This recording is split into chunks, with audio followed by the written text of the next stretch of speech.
څوارلس سجدو والا عمل چې د عمل سره رب کریم الله جل شانه تمام حاجات د انسان پوره کوي. دا ډېرو غټو علماء کرامو او بزرګانو او هغه خلکو دا ذکر کړي دي چې په هغې باندې دوی ازمیختې کړي، تجربې پې کړي دي چې کم انسان دا 14 سجدې وکړي نو الله تعالی د هر قسمه حاجت او ضرورت پوره کوي. زما مسلمانان ورونو، منګه داسې ډېر حاجتمني، داسې ډېر ضرورتمني چې زمونږ حاجتونه نه پوره کیږي او زمونږ کاروبارونه نه سمیږي، زمونږ مخې بندې دي، زمونږ دنیا په منګه راتنګه شوې، رزق کې برکت نشته.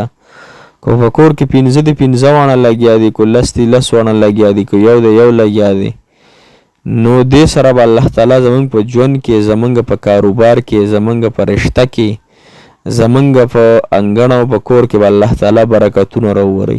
یا هغه تورسرې زنانه دي چې د هغوی د نکاح پیغام نه راځي او دغه رنګې په کورونو کې ناست دي او په دې انتظار چې موږ پسې به خیر رشتې راشي. یا داسې نوجوانان چې د هغوی کاروبارونه نشته او غواړي چې زموږ د الله تعالی کاروبارونه راکړي، نکاح راته الله تعالی وکړي.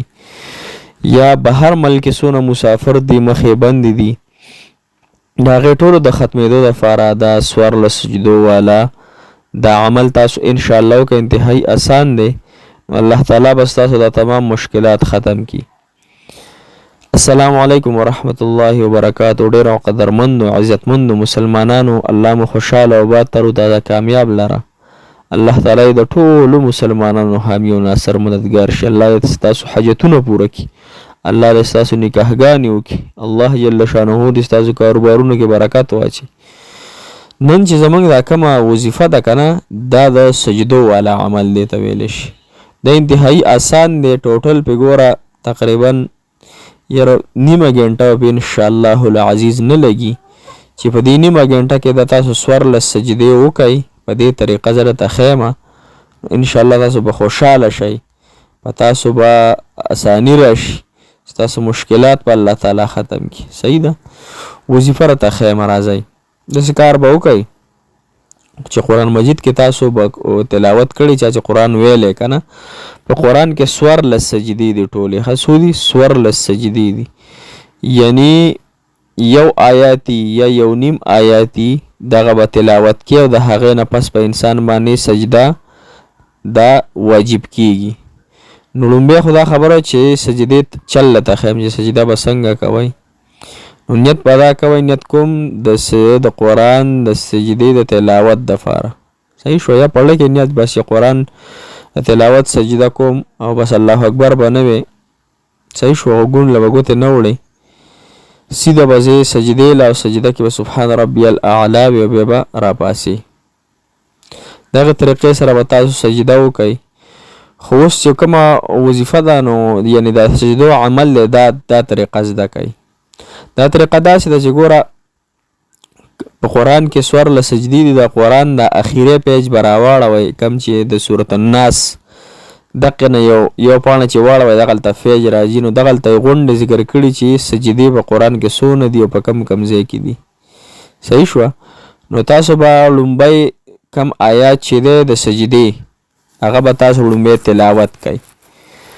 په اوداسه کې به تاسو یې ښه دغه چې تاسو کله تلاوت کو نو پا بسې او سجده به وکړي. یعنې دا ما چې ته څنګه طریقه وښوده چې نیت کوم د قرآن تلاوت د سجدې او بس وبدرېږي، بیا به سجدې له لاړ شي، سبحان ربي الاعلی نفس به دوباره کښېني او بیا به د الله تعالی نه د خپل مقصد او د حاجت دپاره دعا غواړي. دا په لومبۍ سجده باندې کې ها. کله چې بیا دویم آیات کم چې په قرآن کې دی او د سجدې د تلاوت آیات دی، هغه به 2 نمبر آیات په تلاوت کې، د هغې نه پس به بیا ودرېږي او د قرآن د سجدې د تلاوت سجده به ولګي. د هغې نه پس به بیا د خپل مشکل حاجت دپاره او د ضرورت دپاره دعا وغواړي. دغه رنګې 3 آیات ته ورسې، 4 ته، 5 ته، 6 ته، 7 ته، حتی تر دې چې 14 آیاتونه به ته پوره کړې او ورسره به 14 سجدې دغه رنګې وکړې ما چې ته څنګه طریقه وښوده.